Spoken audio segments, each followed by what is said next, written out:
ಕುಳಿತುಕೊಳ್ಳಬೇಕು. ವೇದಘೋಷದೊಂದಿಗೆ ಕಾರ್ಯಕ್ರಮ ಪ್ರಾರಂಭವಾಗ್ತಾ ಇದೆ. ಹೊತ್ತಿಗೆ ವಿದ್ವಾನ್ ಪರಮ ಪೂಜ್ಯ ಶ್ರೀಪಾದರಿಂದ ಸ್ವಾಗತ. ಜಗದ್ಗುರು ಶ್ರೀ ಶ್ರೀ ಸುಬ್ರಹ್ಮಣ್ಯ ತೀರ್ಥ ಸ್ವಾಮೀಜಿ दिवसे अस्माकं सर्वेषां कृष्णभक्तानां महान् सन्तोषः सञ्जातः। अस्माकं प्रधानमन्त्री श्री नरेन्द्र मोदी महोदयः लक्षकण्ठगीता पठन सन्दर्भे आगताः। नरेन्द्र मोदी महोदयः अर्जुन इव, अर्जुनः इंद्रावतारः।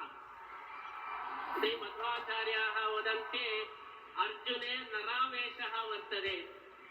अतः नरेन्द्र शब्दस्य अर्थः साक्षात् अर्जुनः।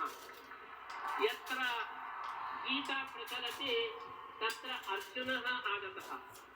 अतः अर्जुन आगमनेन अस्माकं लक्षकण्ठगीता समर्पणं सम्पूर्णम् इति वयं भावयामः।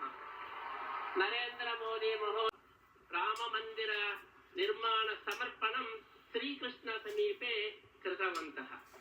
सर्वं कृष्णमयं, सर्वं कृष्णार्पणम्। कलियुगे कृष्णार्पणम् अत्यन्तम् आवश्यकम्। अतः ध्वजस्थापना अनन्तरं राम मंदिर निर्माणं सम्पूर्णम् आसीत्। तदनन्तरं कृष्णार्पणार्थम् अत्र सुवर्णतीर्थमण्डप उद्घाटनार्थं च आगताः। स्वपर्याय इति पुत्तिगमठ पर्याय समये एव आगताः। तेषां सुब्रह्मण्य तीर्थ स्वामी जी के द्वारा अब श्री नरेंद्र मोदी जी को सम्मान का कार्य प्रारंभ हो रहा है। आप सभी इस ऐतिहासिक समय के लिए उपस्थित हैं। ಸನ್ಮಾನ್ಯ ನರೇಂದ್ರ ಮೋದಿಜಿಯವರಿಗೆ ಪರಮ ಪೂಜ್ಯ ಶ್ರೀಪಾದಂಗಳವರು ಶ್ರೀಕೃಷ್ಣ ಮುಖ್ಯಪ್ರಾಣ ದೇವರ ಅನುಗ್ರಹ ರೂಪವಾದ ವಿಶಿಷ್ಟವಾದ ಬಿರುದು ಭಾರತ ಭಾಗ್ಯ ವಿಧಾತ ಎಂಬುವ ಬಿರುದಿನೊಂದಿಗೆ ಸನ್ಮಾನವನ್ನ ಮಾಡ್ತಾ ಇದ್ದಾರೆ.